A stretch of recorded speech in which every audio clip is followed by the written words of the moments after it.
Well, hello and welcome, everyone.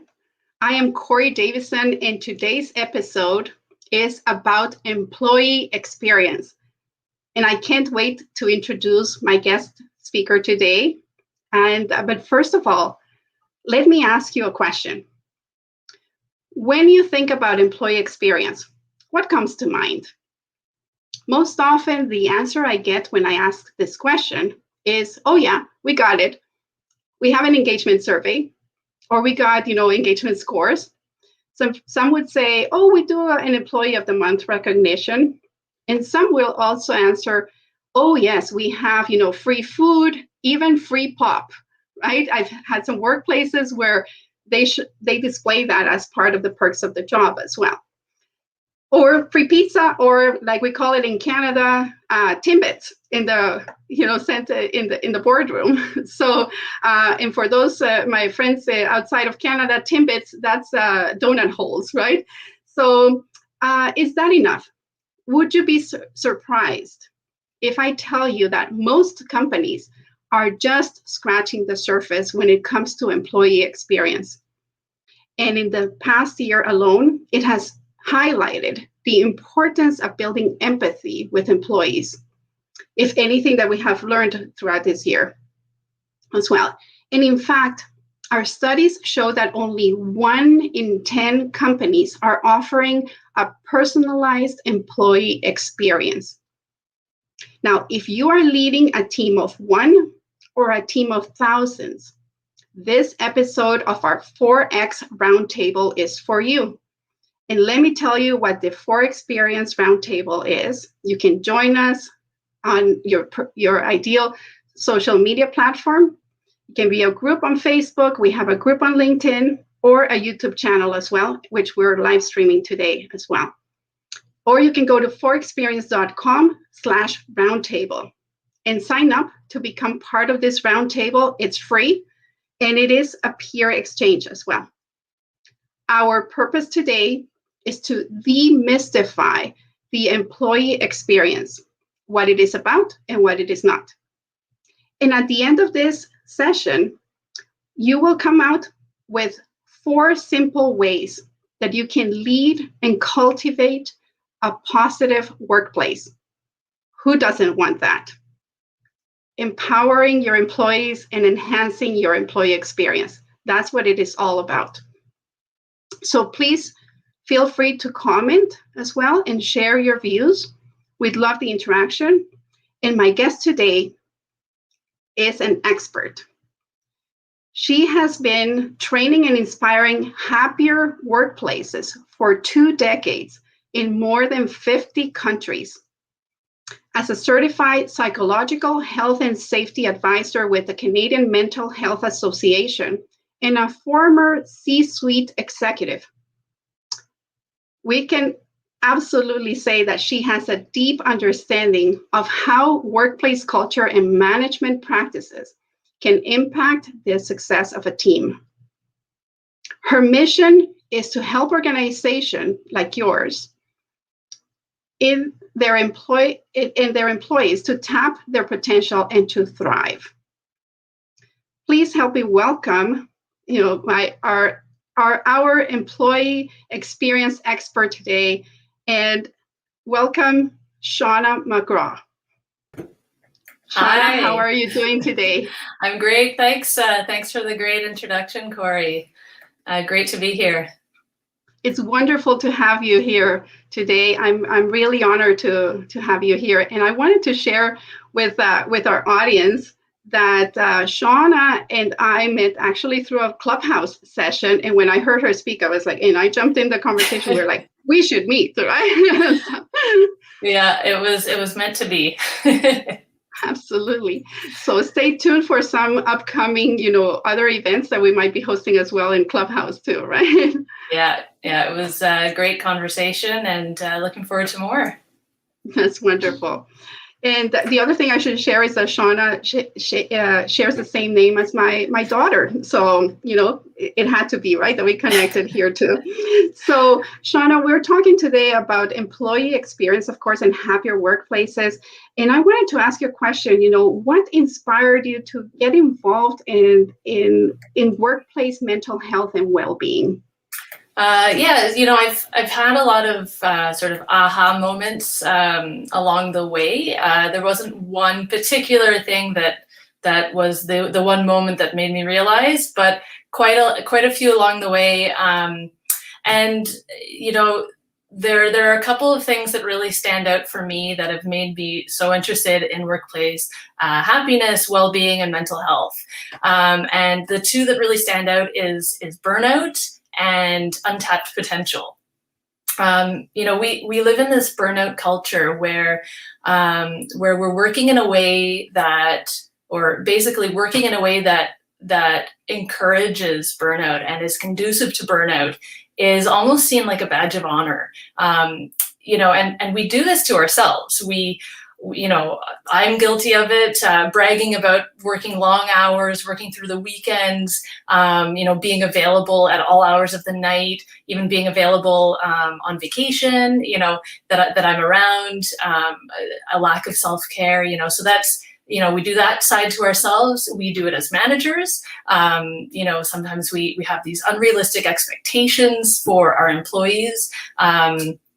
Or lack of clarity around their roles or responsibilities, expecting them to answer emails at all hours of the night. And we do it as companies do it with unreasonable policies and sometimes by not providing employees with the right tools or resources or support that they need to do their jobs properly. So that's sort of the burnout side. And then connected to that is the potential side. There's so much potential. There's so much, companies and teams have just scratched the surface of what they could accomplish if they just changed a few things, a few key things of how they're running their businesses. A few years ago, or a number of years ago, I guess, I was hired to run an organization. And I was told, as I was beginning the job, I was told by one of the board members of the board of directors that, I might as well just consider firing all the employees and rehiring a whole new group because these employees were lazy, they didn't work hard, they didn't know what they were doing, they didn't listen, they didn't try. So just fire them and get some new people. I'm very happy I didn't take that advice. It's not usually kind of advice I'd take, but I spent my first month just getting to know the employees and very surprised, pleasantly surprised that it was actually kind of the opposite situation. This was actually one of the best groups I've ever worked with. These people had a really kind of a crummy job, really, really stressful, really hard, and they did it with a smile. They were resilient. They were resourceful. They were full of passion. This is like a dream group to work with. But because of the way the team was structured, they were basically set up to fail. And so it had nothing to do with them. It was just the structure. And so I had been in the job for 2 months. Within just 2 months of my first day on the job, the team had done a total 180. And so in those 2 months that I'd been working there, the team had completed more than double the amount of work that they had done in the past 12 months. So they had 12 months, they did whatever, say they did 100 cases. In these 2 months that I was there, they did 200 cases. And to be clear, that wasn't me. So I'm not patting myself on the back there. That wasn't because I'm amazing. It was because it was an amazing team. And all they needed was for someone to listen to them, spend a few minutes to understand from their perspective, to clear away some of the red tape and to shuffle things around so that they could just do their jobs. It it was amazing. And, you know, when you treat your people like people, when you take the time to get to know them a little bit, it's incredible what can happen. And so for me, this is really exciting, being able to work with individuals, teams, companies, and help them to tap into their potential. I love it. I love this. I'm just going to put it here as a banner here. So for one of the things, because it's a key takeaway, right? You know, listening to your employees, how remarkable that experience where it comes to, you know, just putting a little bit of effort in getting to know them, and then understanding how can they work best together and produce better outcomes. It really reflects on not just, you know, it's not just a nice to have, right? You know, in that example that you're sharing, I love that because it's a full circle. You're talking about the payoff of listening to your teams. And many times we, you know, kudos to you for not listening to that advice, but many times we might feel that we're, you know, forced to make decisions that are not well informed, or because we just have to make a decision quickly or something as such, right? And or abide by different policies. So in this case, is if you're being told, in that particular case that you're sharing, if you're being told, you know, just fire everyone, and the policy doesn't allow you to do other than what you're being dictated, what a missed opportunity it would happen, right? And I mean, just fire everyone is usually not good advice ever. No, just for stay the away record, from that. there must be something more root cause, right? No more deep, you know, that is below causing the that surface, effect. a little bit more below the surface than just fire everyone. Absolutely. Well, what comes to mind is that many times as leaders, we're thrown into a job because we're really good at what we do in that case, but many times leaders might not be given the tools to necessarily prepare themselves to work in alignment with their teams. Would you agree with that? Absolutely. Shawna? Yes. And that's so spot on. You know, in the years that I've worked in different organizations, and a lot of my work has been with organizations with really noble causes. So they're working to you know, end poverty, or, you know, whatever the lofty goal. And these managers that I'm seeing, a lot of decisions are made not because they're bad people, not because they're mean. They think they're making the right decisions. They think they are behaving like a manager is supposed to behave. They're not trying to cut corners. They're not doing these things because it's easier. They just don't know any better. And so it's really important that, you know, not everyone is born to be a manager or a leader, but throwing someone into that kind of situation without any training. I mean, we wouldn't hire, you know, most positions without any kind of training. So why do we expect people to know intuitively how to lead a team, and how to be a great manager, how to coach people, without having given them any kind of preparation? I agree. Yes. No, that is a very good point, Shawna. That it's really about that preparation, and many times the word empathy comes, you know, in conversations, and it seems like it should be natural for everyone to build that empathy, right? But it might not often be that case as well, right? And so one of the topics that we're talking that we were also looking to demystify is, you know, what is an employee experience? You know, what is what makes a happy workplace for you?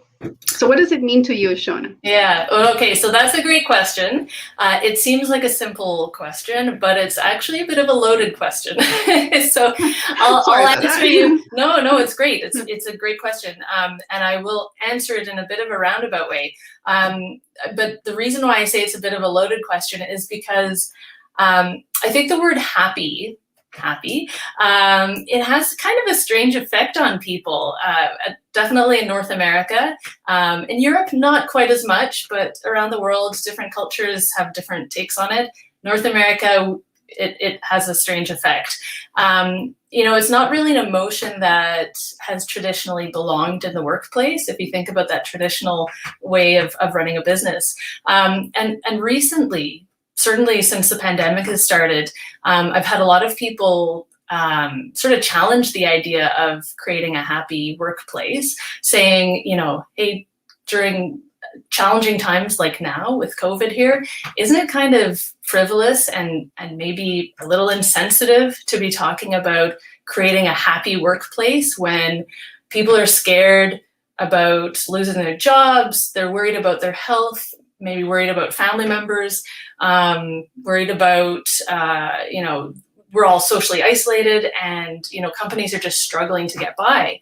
And so isn't that kind of a frivolous thing, happiness at work? And it's a fair point. So let me change the conversation just a little bit, and take the word happy out just for a minute. And then I promise I will get to the answer. This is the roundabout way of answering a question. But so if we take the word happy out, what if I were to say to you that we need to talk about mental health at work? I don't think any of our listeners, I don't think anyone would have any problem with that. We all understand that that's a really important thing to be talking about, that we should be talking about mental health at work. But the question is, what is mental health? So very simply put, mental health is the health of your mind. It's how your mind works and feels. And it's neither a positive nor a negative. To think about physical health, you can be physically healthy, you can be physically unhealthy, just like you can be mentally healthy and mentally unhealthy. And so mental health should be thought about in this neutral kind of way. But the challenge that we see is that the term mental health is often used interchangeably with the term mental illness. And so when we hear the term mental health, our brains often, and myself included, our brains automatically jump to words like anxiety, depression, stress, burnout. And those are mental health, but those are the negative side of mental health. But people can also experience positive mental health, where you feel fulfilled, where you're thriving, you feel inspired, grateful, joyful, loved. And so now we come to your answer, I guess. What does a happy workplace mean for me? For me, it means it's a workplace that actively contributes to positive mental health, where people are able to work to the best of their ability. They're able to work in the way that they need to work, and where they actually want to come in, either virtually or in person, but they actually want to come in and work. And so happiness really is the positive side of mental health. And so that's really how we should be thinking about it. So it's no longer this frivolous idea that, we're all singing Kumbaya, holding hands around a tree. This is actually— I love how you're demystifying, the concepts. It's so important. Thank you, Shawna. Yeah. And the other part, there is a challenge here, because even once we understand that, yes, happiness at work is the positive side of mental health, there's still a lot of confusion around what actually makes us happy and what makes us happy at work. We're very bad at knowing, I bet if we did a survey here, at least some people would say more money. But more money, who doesn't want more money? But believe it or not, once you're able to pay for your basic necessities, once you're able to live a comfortable lifestyle, more money isn't the answer. I'm not saying don't give more money to your employees. If they deserve it, do it. But that's not what you should be doing if you're trying to tap into creating a happier, healthier, psychologically safe work environment. And there's a lot of research out there, fortunately, and a lot of the work that I do and my colleagues do is based, a pillar of the work we do is based on research done by Daniel Kahneman, who he's a well-known economist and psychologist, and he was given the Nobel Prize for his research on behavioral economics, and it basically boils down to this: that superficial perks, like funifying the workplace, essentially. So beer cards, ping pong tables, company car, amazing office parties, year-end bonuses, All these things actually have very little to do with creating a happy workplace.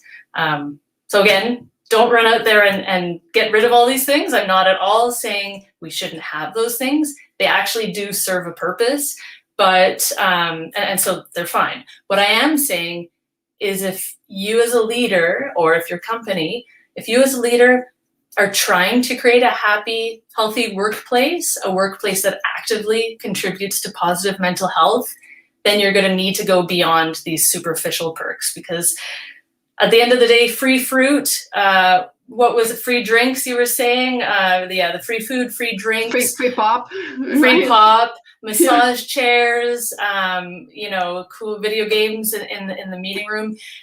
All of that is going to be meaningless. More time off, or it's going to be meaningless if people are scared that they're losing their jobs, if they feel unsafe either physically or psychologically, or if they don't feel like they're being treated fairly or properly. So and then I don't know if we're going to be talking later about going beyond the superficial perks, but I hope we will, because I want to share that as well.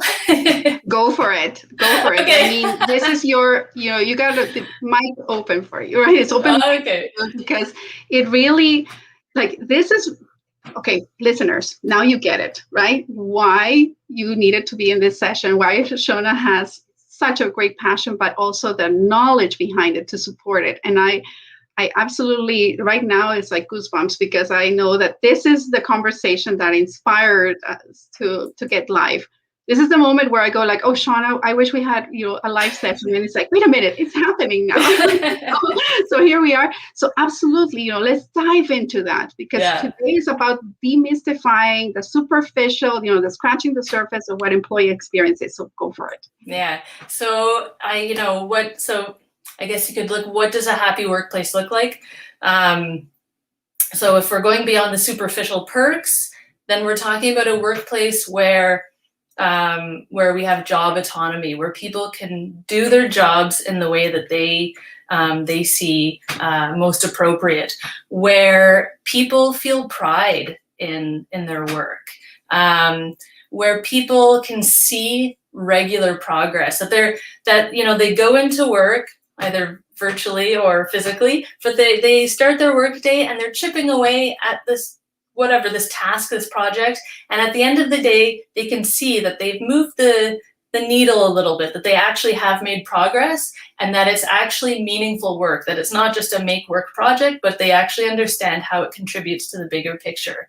Going beyond superficial perks is where people are able to use their strengths on a regular basis, where people feel safe to be themselves at work, that they don't have to pretend to be something that they're not. That's a really important one. That connects with trust and psychological safety, but an environment where people are able to foster healthy relationships with their colleagues and with their direct manager or their direct reports, and where people work in an environment where they believe that the organization sees them as a person rather than just a resource or worse, a liability.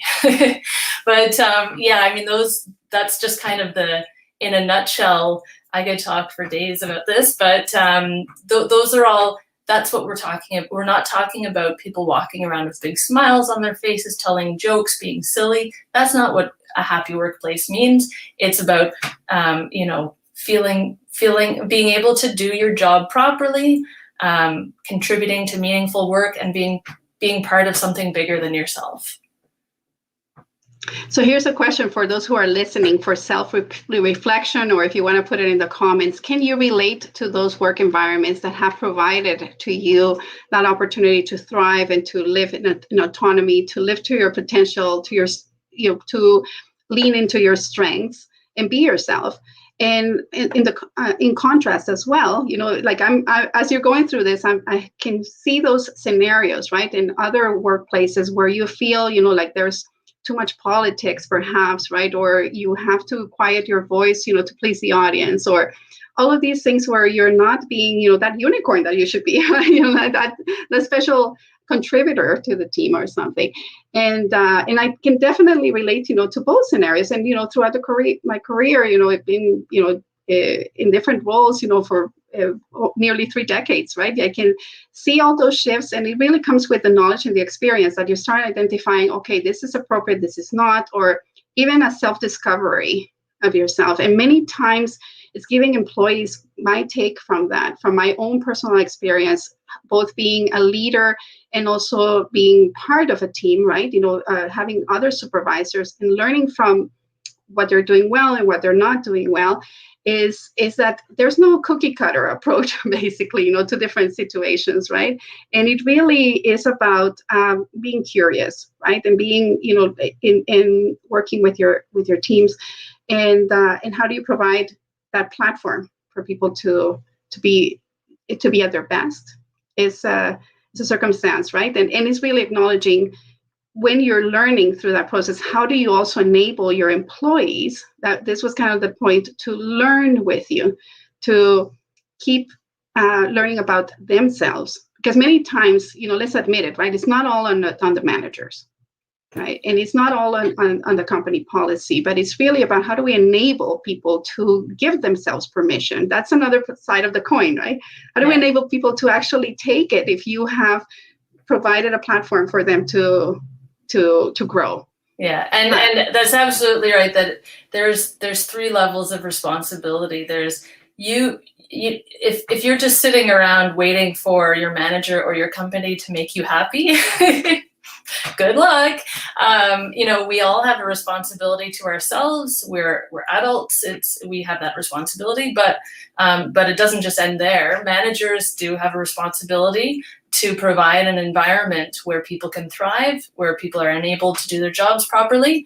And then the company has a responsibility to make sure that, again, it's an environment where, to make sure that the policies and structures are such that people can spend most of their time doing their work and not trying to navigate complex red tape and strange policies and just some, wasting their time. And there's a 3-part responsibility there, and they are all very critical. Without one of those 3 actors helping out, it's going to be a tough job to create a happy, healthy workplace.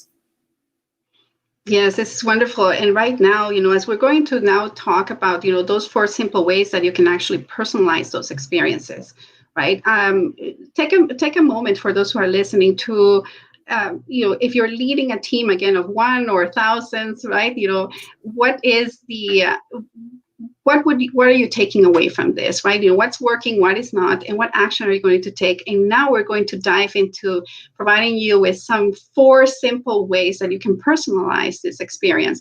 And one of the things that I can absolutely correlate between, a customer experience and the employee experience, which are so interconnected, right? And that's a conversation for another session.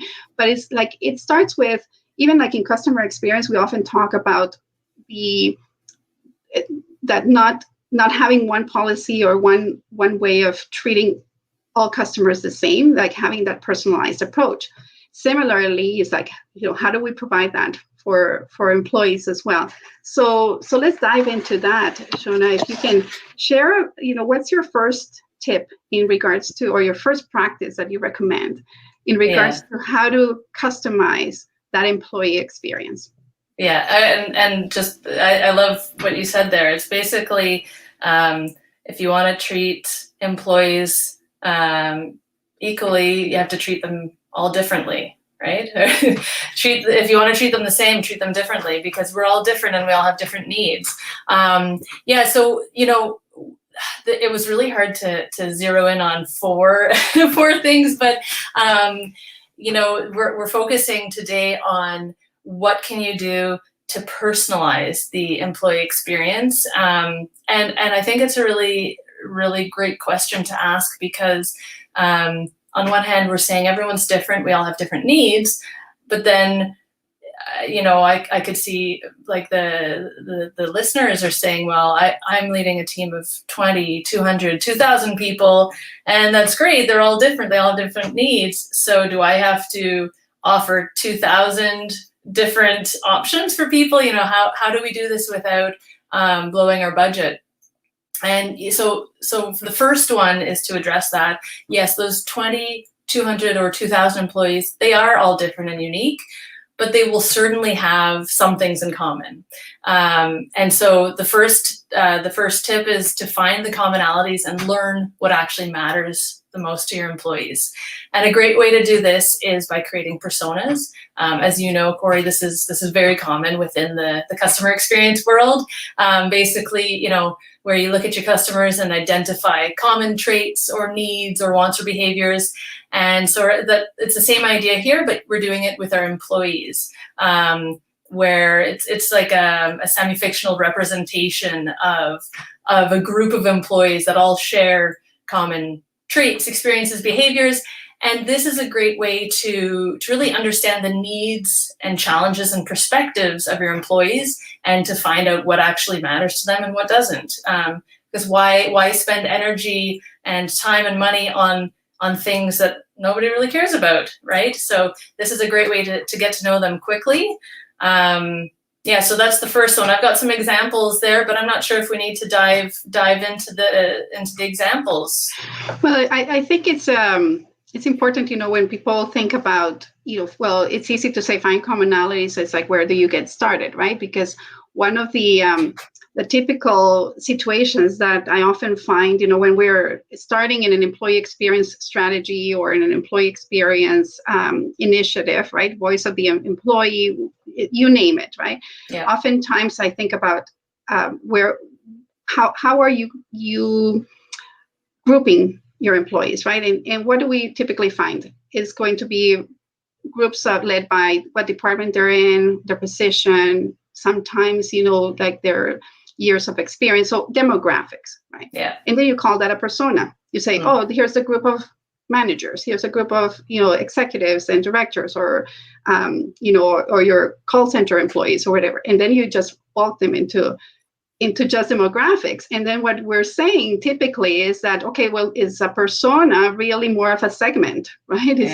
That's called segmentation, right? So when I teach that in regards to customer experience, and if you're putting your customers in a buckets based on their role, their, how much revenue they're creating, geographic location, etc., right? And in employees, it can be same categories.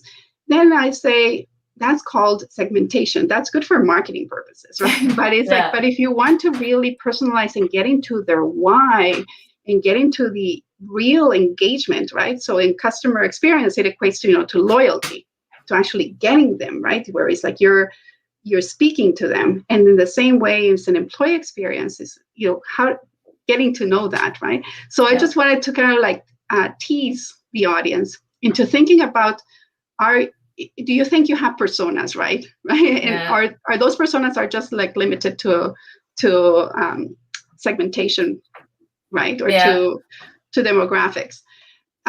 What is your take on what is a good place for people to start, without breaking their budget? For creating personas? For creating personas, like what would be your advice in regards to finding those commonalities and learning about what matters the most? Yeah, I mean, I guess, you don't need to map out the journey, like the entire employee journey, right? That's a pretty, you can do that. I've done that before, but probably, your organization probably has a couple of pain points or a couple of areas that they already know are challenging. So, I mean, if you wanted to, you can either, do some intensive research to identify what are the really hot spots, and that is recommended to do. But even to start off, there are some areas, like onboarding is almost always a really critical moment for anybody, right? So if we look at some of the really important moments like onboarding, then it makes it a lot easier to think about it rather than like this huge long journey and all the employees in every stage. Well, if we're zeroing in on just the onboarding process, then it's probably a lot easier to identify common traits amongst people the new hires who are coming on, and to identify, 3-4 different groups of employees, and going beyond just, oh, they work for marketing, oh, they work for sales, because guaranteed two people from, two single parents, probably without even knowing anything else, two single parents probably have a lot more in common, in terms of their needs for flexibility, compared to just two random people from the same department, right? Same department. Yeah. Yes. Or even people of the same age, but, with kids, no kids, with aging parents, or, or with dogs or cats, all of these different things, right, that make a big difference. So, so I have just a teaser here for our audience, where if you want to learn more also about, this finding commonalities and personas and journey mapping, we have a treat for you. So stay tuned here, because Shawna and I have prepared a masterclass that is going to be free for those who are listening. So say aye if you want to receive that information, and stay tuned to the end of this session as well, where we'll share, how do you sign up for it, because it's going to be really more of a private session with some limited seats available. So stay tuned for that as well. And it's coming up soon. Yeah. So then what else did you have for us, in regards to personalizing? So first thing, find commonalities and learn what matters the most. And we can definitely help you with that. Yeah. And what is the next part? So the next one is an exercise. It's very, very easy. I've tried to, mix it up a little bit. So some tips and some exercises, but really things that are simple. So take 5, can be done in 5 minutes. It's very simple. Ideally, minimum once a week, but the more, if you can do it every other day or every day, it's geared towards people leaders, so managers, but you can change it. And if you're an employee with no one reporting to you, you could still do this. And the idea is you block off 5 minutes a day or every other day, and you schedule a meeting with a different employee, someone who reports to you, and every time it changes until you go through the roster of employees. And there's no set agenda for this it can be 5 or 10 minutes for this short meeting. The only rule is that you're not allowed to talk about like a progress report on a specific project. So it's not, the only thing you're not supposed to talk about is, hey, tell me about how's the Smith report going? Are you going to make it on time? We're not talking about specific deliverables, specific projects. It's much more about getting to know that person. So, are you going to learn their life story in 5 minutes? No, of course not. But it's incredible what you can learn in 5 minutes. Sometimes you don't learn that much, and sometimes you learn so much. But so there's a few reasons why I love this one. First of all, it's so easy. Anyone can schedule 5 minutes in every day or every other day.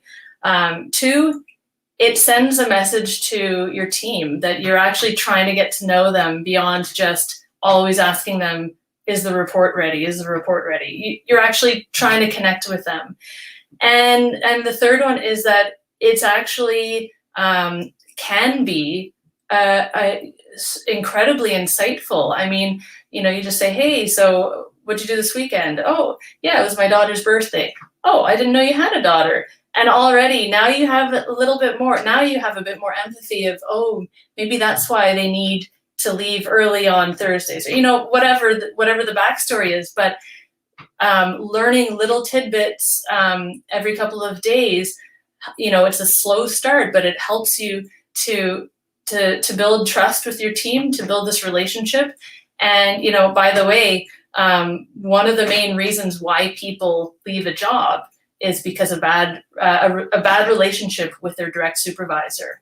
So are you going to fix all the problems in 5 minutes? No, but sometimes just stepping away from kind of the work talk and just connecting on a personal level can actually have a huge impact on how you actually work together. So that's a really easy one that can help build relationships and give you insight that you wouldn't necessarily get otherwise. That's such a great advice, and I think, well, for me, I love interaction with people. Like, as you can tell here, stuff, right?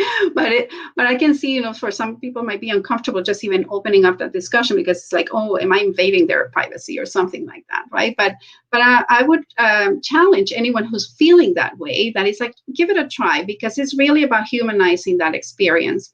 And connecting with individuals goes a long way, right? It's just like if you're listening to, you would listen to your customers, right? Or you would take time to listen to your clients. So again, I like to interchange, the CX practices and the EX practices. And so taking that time, another thing that comes to mind is that usually when it comes to user experience, which is another one of our X's and 4X, is that they usually say that many times you don't need to have a large quantitative survey, to validate, what matters to your users and anything. In the same way, if we're connecting, both tip number 1 and 2, is that sometimes it takes, a small sample size, right? A small, 5 minutes like you're sharing, and, and one-on-one conversations with, 5 of your 100 employees can give you a lot of insight, but it also creates a lot of that those champions within you, right? So you're building more of that team collaboration and openness, right? And which is often missed. And the other thing with that is, to your point that some people might find it challenging to open up like that. Well, that's kind of the beauty of it being 5 minutes. There's nothing worse than being forced to do something or forcing being genuine. And so if it's like a 30-minute meeting where you're supposed to be connecting on a personal level, that might be pretty hard to find genuine connection moments for 30 minutes. But for 5 minutes, you can even talk about the muffins. Like if you have nothing in common, you talk about the muffins, the paint color, for 5 minutes. The weather. There is enough. There is enough that you can talk without it being awkward and strange. And please don't talk about COVID. Unless it's relevant, right? Unless it's like really, but it's like, don't talk about the news. Yeah, and that's my personal pet peeve right now. And the whole point is that it's not forced, forcing to connect with people. Like some people you will not connect with, and it's okay to talk about, hey, did you see the muffins? Like if it, just talking about something. For some people, it will be a really deep connection, and other people not so much, and that's fine. The idea is not to force it though, because that's kind of the worst. That's even worse than doing nothing. Yeah.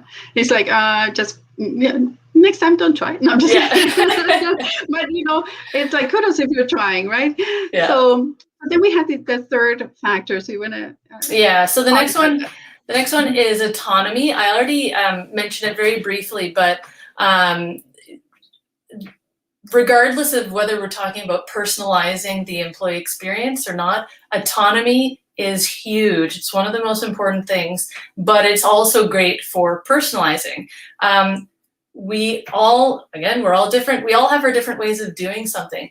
If I have a project and I'm told, do it this way, every step of the way, first of all, I don't get to use my own strengths. Maybe there's a much better way that I would have done it, a much more efficient way, faster, more innovative way. And at the end, I've just been told what to do. So I have zero pride, zero sense of accomplishment, that it wasn't my project. I was told how to do it. So this is a really, really important tip for anyone who's a people leader. You've hired people, presumably, that are skilled and that you trust. And so get out of their way and let them do their jobs. Give them parameters. It's not a free-for-all where they can just roam around and do whatever they want. Give them parameters. Like, this is the project. Here's the budget. Here's the deadline. We want a 10 to 15 page report, or whatever the broad parameters are. And then let them just figure it out. However, if they want to work on the weekends and then not on a Tuesday because that works better for them, great. Whatever the flexibility is. But, nothing kills trust, nothing kills innovation faster than a micromanager. And the amount of discretionary effort that people will pump into it, the amount of free time that the managers will have. Now, this is a simple in concept, to just let people get out of the way and let people do their jobs. Hard for some people, really hard for some managers. We all know a micromanager, but micromanagers are the bane of, they're not good for organizations. So if you are a micromanager, that's okay. There's hope, there's help, but just try really hard to get out of the way as much as you can. And it's interesting because it makes me relate to it as a parent. Right, and I was reading when I love to read, many different areas, from autobiographies to different, areas that help my mindset, for example. And one of the recent books that I was reading was about, change your thoughts, change your life. And in one of the chapters, it's very much based out of the Tao Lao Tzu, right? And it's in this philosophy, but it was so real, where it was more of like, try a day of not controlling anything, right? And immediately came to mind, my kids, right? This kind of stuff, like, don't try to rule them in every way. And it's like, try and see how much they can do themselves, right? And then and that part was, I was conflicted, as a parent, you want to just ensure that they're safe and that they're going to be doing everything together. And I think that it doesn't come from a place, similarly for managers, if you're micromanaging, or if you're, or parents, similar, right? It's not because you are mean or you're doubtful or something. Is many times it can come from a good place where you're just trying to protect the situation, right? Or you're trying to keep the employee from making a mistake, right? You're trying to keep your kids from doing it wrong or something like that. And at the same time, it's like, ask yourself this question, right? What if I let go? What if I give them autonomy in this case? So that's what came to mind with that. It's like, no different than parenting, right? So still working on that one. So. Yeah, and to personalize, so everybody gets to do their work in the way that they want to work. And as long as, obviously, there's going to be consequences if they do a bad job, if they don't meet, within those parameters. But more often than not, you're going to actually see a lot more innovation. You're going to see a lot more discretionary effort, and you're going to free up a lot of management's time. So it's usually a very positive thing. And, people understand they're given the freedom, but that also comes with the responsibility of having to produce decent results. So it's not just about giving them free rein and they can do whatever they want, right? There's guidelines, but that's one tip. If you take away anything, I think that the autonomy part is huge. Yes, absolutely. And then what would be your fourth tip as well? So the last one is about purpose. And this, there's different ways you can turn this into like a habit or an exercise, but it's really important for people to, one thing that really motivates people is, and makes them feel happy and fulfilled at work, is to see that they are producing results for meaningful work, not just a make work project. And so if someone doesn't understand how their job actually contributes to the team, and if they don't understand how the team contributes to the organization, and if they don't understand how the organization contributes to society, then you're missing out on a lot of discretionary effort, again, a lot of motivation. I personally witnessed this. I was working with a team. We had an admin assistant who was working with us. She was great. She did a good job. And it was, we were working on some really great health projects.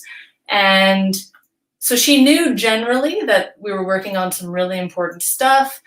And I had a take 5 with her, although it was more like a take 20. And she shared with me, she said, yeah, I was just wondering, could you maybe tell me more about the actual projects? and she just wanted to know the details of the projects, and it had nothing to do with her day-to-day job. She didn't need to know the projects, and she understood how her work contributed to the team, how she was helping everybody, but she actually only had a vague sense of what the organization was doing. And so I spent 5-10 minutes giving her a rundown of our major projects, and she was left speechless. And you could see a change happen with her. And I mean, she was a great employee before, but she transformed. Now she understood, oh, I'm not just helping the team to do whatever they're doing. Like, we're doing really great projects. And now the pride that she had, sharpening pencils or filing papers or whatever may be construed as a boring job in her eyes, maybe she didn't really enjoy that much, but now she understands, actually, this is a really important part of the process, and I'm helping people regain vision loss. And holy cow, how amazing is this? I'm part of this bigger than me picture. So helping people understand how they fit in and how they contribute to the team, to the organization, and to society. This could be done however you want to do it. It could be done through a one-on-one meeting like I did. It could be done as a group team exercise, so that everybody kind of gets to know what everybody does. That's kind of a nice, if you're able to do this, it's a nice way to build empathy within the team, so that, oh, Bob, I didn't know that.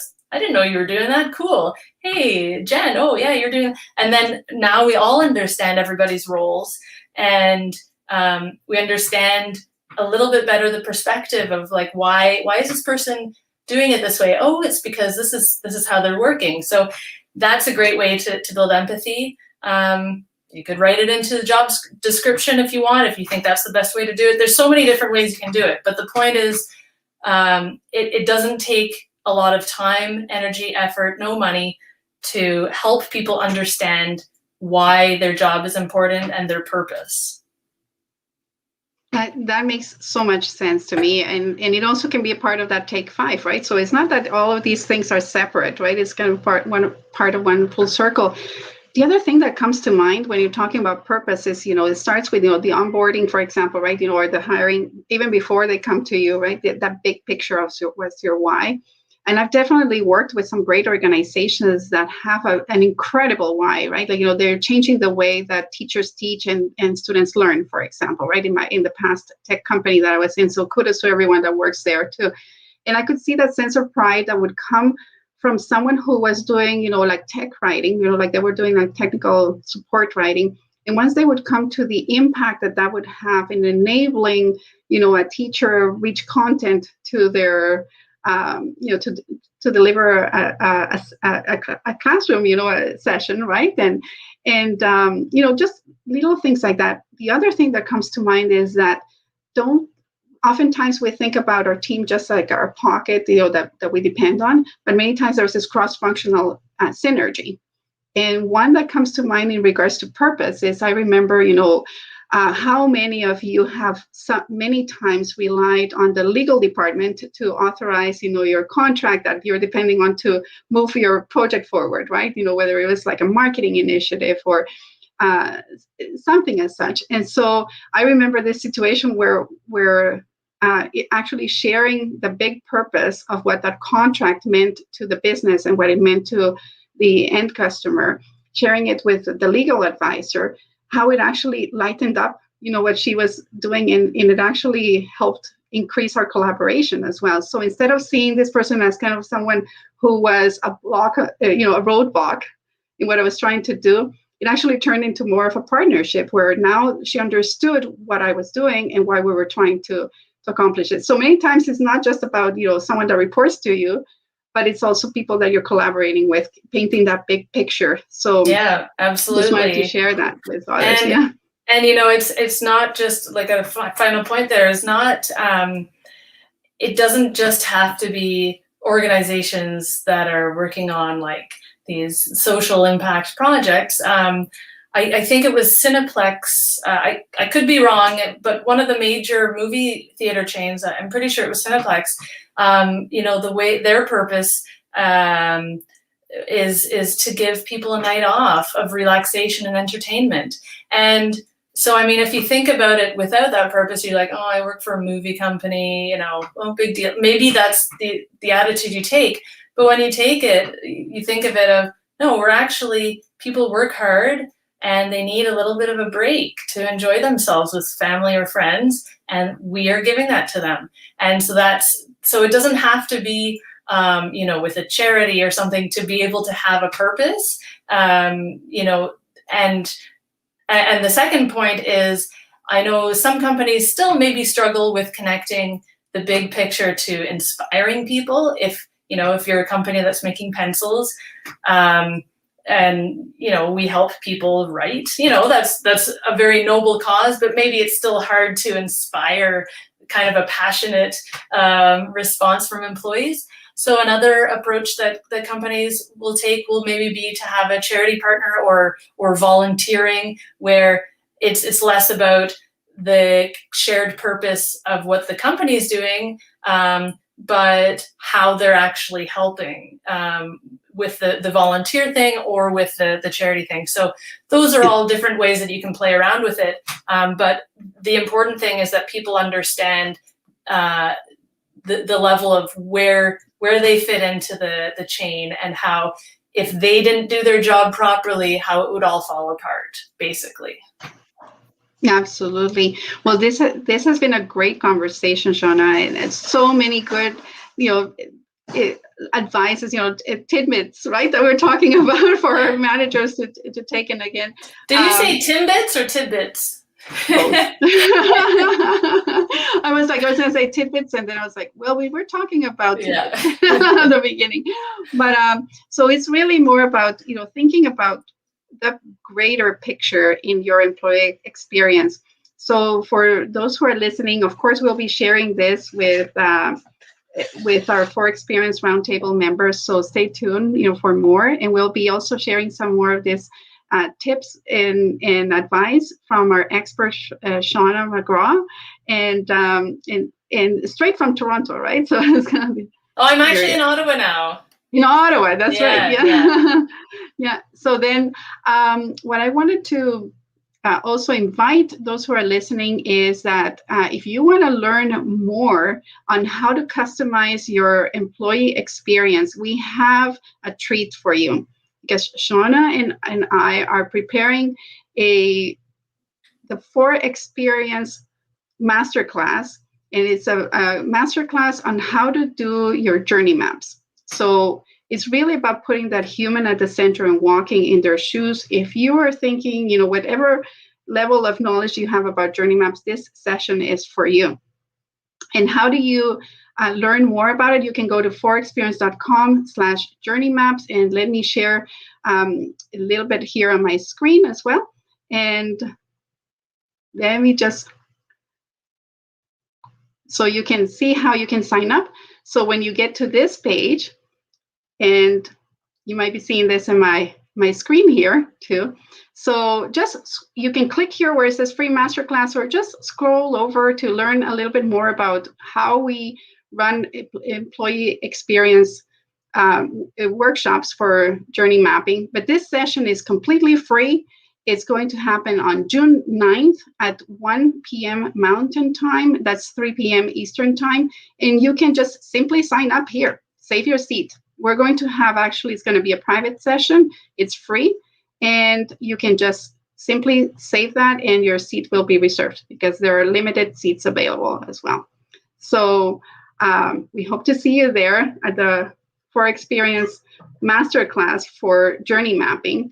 And so you can also learn, more about how do you build that personalized employee experience, and how do you move beyond the surface so that you're actually not 9 in 1, but you're actually that 1 in 10, right? Companies who are getting employee experience right. So thank you with that, Shawna. I really appreciate your time today, and really all of the experience that you had to share with us too. Oh, thanks for inviting me to chat with you. And I think we always go overboard over time, because I think we could probably talk about this for days and days. Absolutely, absolutely. We can definitely tell this is a passion. It's a passionate project for us too, right? So Yeah. it's a passionate topic, right? Because it's about getting it right too. Yeah, absolutely. So thank you again for your time, and we'll be connecting soon. And for those who are listening, see you on June 9th at 3 p.m. Eastern time. You can join us at the Experience Roundtable. So look us up on LinkedIn. You can join the 4X Roundtable group on Facebook as well, 4X Roundtable group, and on YouTube. Thank you again, and have a great day.